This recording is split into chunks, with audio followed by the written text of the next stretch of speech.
नमस्कार, दीपालीज किचनमध्ये आपले मनापासून स्वागत आहे. आज आपण घरच्या घरी एकदम सोप्या पद्धतीने चिली पनीर कसे बनवायचे आहे ते बघू.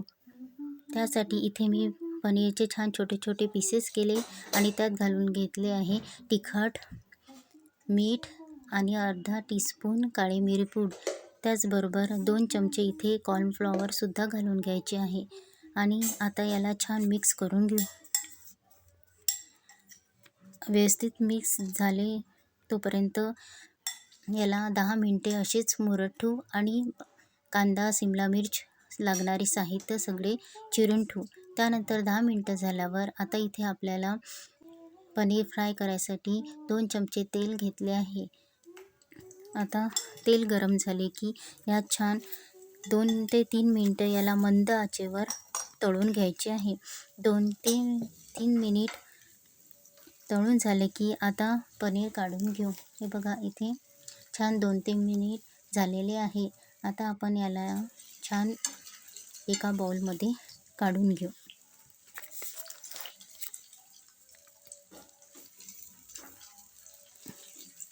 आणि आता पनीर चिली बनवण्यासाठी आपल्याला वेगळ्या तेलाचा वापर न करता यातच आपण तेलात भाजी करून घेऊ.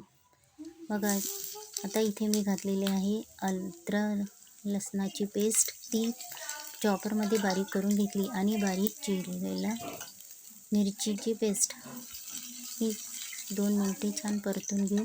त्यानंतर घालूया यात कांद्याचे स्लाईस व सिमला मिरचीचे साईज. ही चौकोनी आकारामध्ये मी चिरून घेतले आहे. आता याला छान परतून घेऊ. हे परतले की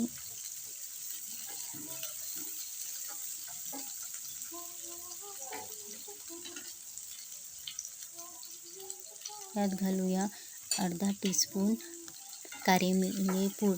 आता याला 2 मिनटे परतून घेऊ.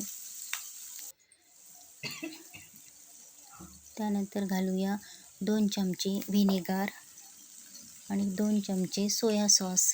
त्याचबरोबर 2 चमचे इथे घालायचे आहे आपल्याला टोमॅटो सॉस. चिली सॉसऐवजी मी इथे घालणार आहे लाल तिखट. त्याने छान कलर येतो.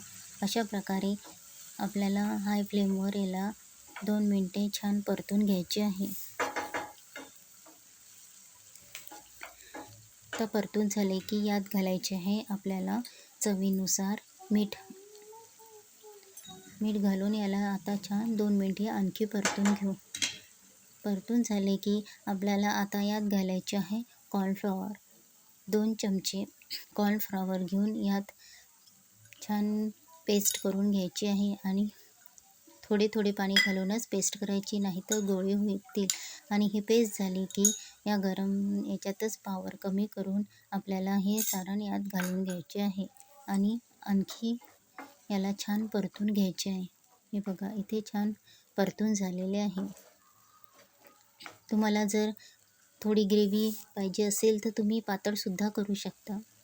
अशा प्रकारे इथे छान आपली कांदा व सिमला मिर्च परतून झालेली आहे. आता यात आपण तळलेले पनीरचे पीसेस यात घालून घेऊ आणि आणखी याला छान परतून घेऊ. हे बघा तुम्ही बघू शकता इथे छान कलर आलेला आहे. आता 10 मिनटे छान परतून घेतल्यावर आपल्याला यात घालून घ्यायचे आहे बारीक चिरलेला पालकांदा आणि थोडेसं सांबार. या प्रकारे याला डेकोरेट करून घ्यायचे आहे. अशा प्रकारे घरच्या घरी आपली चिली पनीर तयार आहे. तुम्हाला जर माझी रेसिपी आवडली असेल तर लाईक, शेअर आणि सबस्क्राईब करायला विसरू नका. हे बघा आता आपण एका सर्व्हिस बाउलमध्ये हे काढून घेऊ. अशा प्रकारे घरच्या घरी चिली पनीर तयार झाले.